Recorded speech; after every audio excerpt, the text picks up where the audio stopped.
Assalamualaikum warahmatullahi wabarakatuh. Salam sejahtera untuk kita semua. Perkenalkan, nama saya Litina Fika Arini Tias dengan NIM P101220003. Saya dari mahasiswa Departemen Kesehatan dan Keselamatan Kerja, Prodi Kesehatan Masyarakat, Fakultas Kesehatan Masyarakat Universitas Tadulako. Adapun tujuan dari pembuatan video ini yaitu untuk memenuhi tugas mata kuliah manajemen tanggap darurat di tempat kerja. Pada saat ini saya akan memaparkan safety talk mengenai potensi bahaya sopir DP dalam perusahaan. Namun sebelum itu, mari kita mengetahui terlebih dahulu apa itu safety talk. Halo semuanya, jadi apa sih itu safety talk? Jadi, Safety Talk merupakan program ketiga yang wajib disusun oleh setiap perusahaan yang menerapkan SMK 3. Safety Talk itu sangat penting dilakukan perusahaan sebagai upaya untuk melindungi pekerja dari cedera dan meminimalisir bahkan menghindari kecelakaan kerja sehingga kerugian fatal pada peralatan maupun pekerja dapat dihindarkan. Mari belajar beberapa poin penting mengenai Safety Talk. Safety Talk dilakukan secara berkala, semisalnya seminggu sekali, sehingga pekerja menjadi terbiasa dan menjadikan pertemuan ini sebagai bagian dari rutinitas kerja mereka. Tempat atau lokasi melaksanakan Safety Talk yaitu tempat yang aman dan bebas dari gangguan, karena kita tidak ingin bahwa pekerja tidak berkonsentrasi ataupun melewatkan pesan keselamatan yang kita sampaikan karena lokasi yang terganggu oleh kebisingan ataupun terlalu panas dan dingin. Jadi pastikan tempat yang kita pilih menjadi tempat yang efektif sehingga pekerja dapat mengikuti pertemuan dengan baik. Adapun waktu terbaik melaksanakan Safety Talk di mana tidak mengganggu aktivitas kerja dan para peserta ataupun pekerja masih segar dan fokus. Pagi hari sebelum memulai pekerjaan adalah waktu yang tepat untuk melaksanakan Safety Talk. Adapun penyampaian pesan keselamatan yaitu dengan ringkas, padat, dan jelas. Durasi pelaksanaan Safety Talk idealnya berlangsung antara 5-15 menit. Sebagian besar supervisor melaksanakannya dalam waktu 10 menit. Sebaiknya kita memilih topik yang berhubungan dengan pekerjaan yang akan dilakukan. Dalam menentukan topik Safety Talk, Anda dapat mempertimbangkan beberapa hal berikut ini, yaitu potensi bahaya, kecelakaan kerja, pedoman kerja ataupun alat pelindung diri apa yang harus digunakan terkait pekerjaan yang dilakukan. Penggunaan alat bantu visual dalam Safety Talk bisa menjadi sarana yang ampuh dan efektif untuk meningkatkan dampak atau pengaruh terhadap audiens atau pekerja. Penggunaan kata dan visual yang sesuai bisa menguatkan pesan yang ingin disampaikan dalam Safety Talk.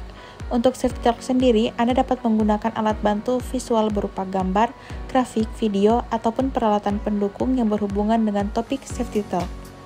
Topik pembahasan Safety Talk harus spesifik. Penyajian materi yang bertele-tele hanya akan membuat suasana pertemuan menjadi membosankan. Berikut adalah beberapa teknik yang dapat digunakan HSE agar pelaksanaan Safety Talk lebih efektif, antara lain melakukan persiapan sebaik mungkin, mencari referensi sebanyak-banyaknya, dan memahami materi Safety Talk yang akan disampaikan. Fokuslah pada tujuan dan tetaplah sederhana, berikan poin-poin kunci atau penting, jangan membuat bosan audiens dengan memberikan penjelasan yang menyeluruh dalam satu sesi. Tetap fokus pada satu topik pembahasan. Jalin komunikasi dua arah antara supervisor dengan pekerja dan sesekali menggunakan humor. Ini akan menjadikan pertemuan lebih akrab dan hangat serta menjaga audiens tetap memperhatikan Anda. Hal ini juga memungkinkan mereka untuk tetap mengingat pesan yang disampaikan. Sajikan materi Safety Talk tidak hanya secara lisan namun dalam bentuk visual juga. Gunakan alat bantu visual berupa gambar, grafik, video, dan peralatan pendukung lainnya bila memungkinkan. Yang terakhir, pastikan Anda menyampaikan topik pembahasan secara tepat kepada audiens tentang apa yang harusnya dan tidak seharusnya dilakukan agar mereka dan rekan kerjanya bekerja dengan aman dan selamat. Semangat pagi! Pagi luar biasa, tetap semangat! Assalamualaikum warahmatullahi wabarakatuh. Selamat pagi dan salam sejahtera untuk kita semua. Bapak-bapak dan rekan-rekan kerja semuanya, apa kabar? Saya harap semua yang ada di sini dalam keadaan sehat dan semangat. Kita awali hari kita dengan mengucapkan syukur kepada Tuhan atas keselamatan yang diberikan kepada kita. Dari setiap hari kita berinteraksi dengan lingkungan dengan penuh tantangan. Dengan rasa syukur juga kita terus berkomitmen agar kita menjaga keselamatan diri kita sendiri dan rekan-rekan kerja kita. Pada saat ini saya tidak akan bertele-tele seperti hubungan yang tidak pasti, namun saya akan berbicara tentang hal yang pasti dan jelas, yaitu potensi bahaya pada sopir BT yang perlu kita ketahui bersama. Sebagai sopir, tentu saja kita memiliki tanggung jawab yang besar terhadap keselamatan diri kita sendiri dan juga rekan-rekan kerja kita sesama sopir di lapangan. Oleh karena itu kita membutuhkan pengetahuan tentang potensi bahaya yang harus kita waspadai di lapangan. Yang pertama yaitu kelelahan, di mana saat kita mengendarai kendaraan di saat lelah, itu akan mengurangi konsentrasi dan reaksi kita. Dibutuhkan tidur yang cukup atau istirahat yang cukup sebelum mengawali hari kerja.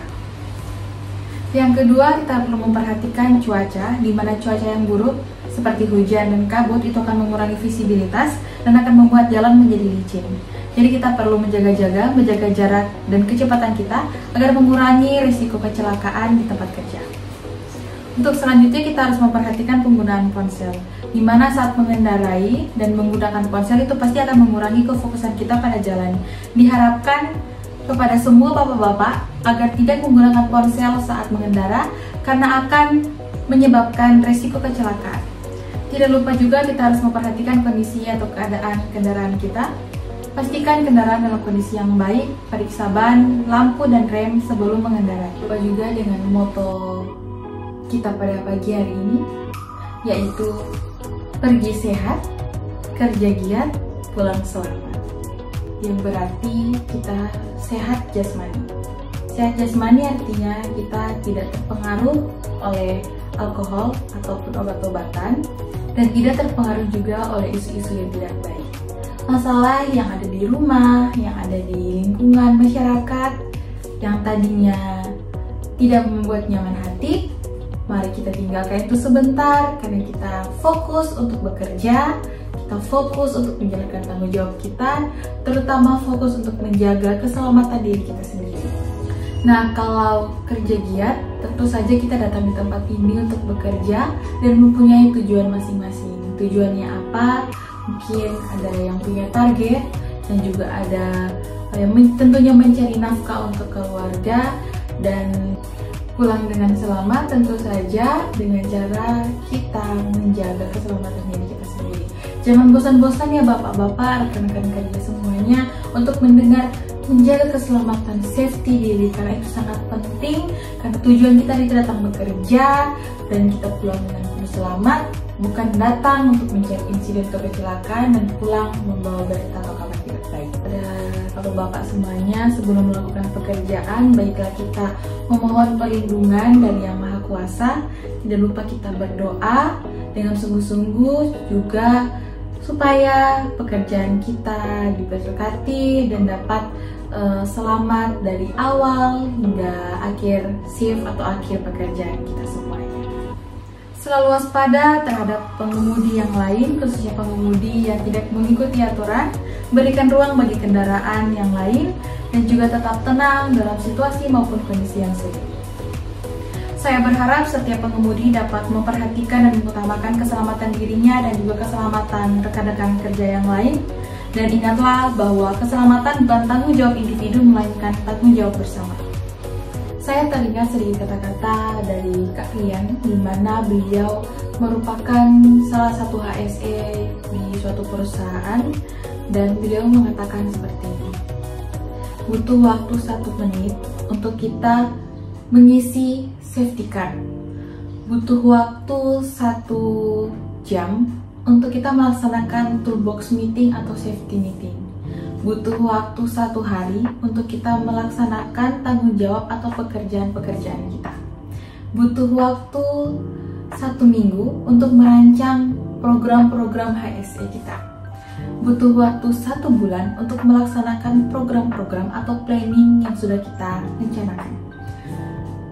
Butuh waktu 1 tahun untuk kita mendapatkan penghargaan dari suatu pekerjaan-pekerjaan kita.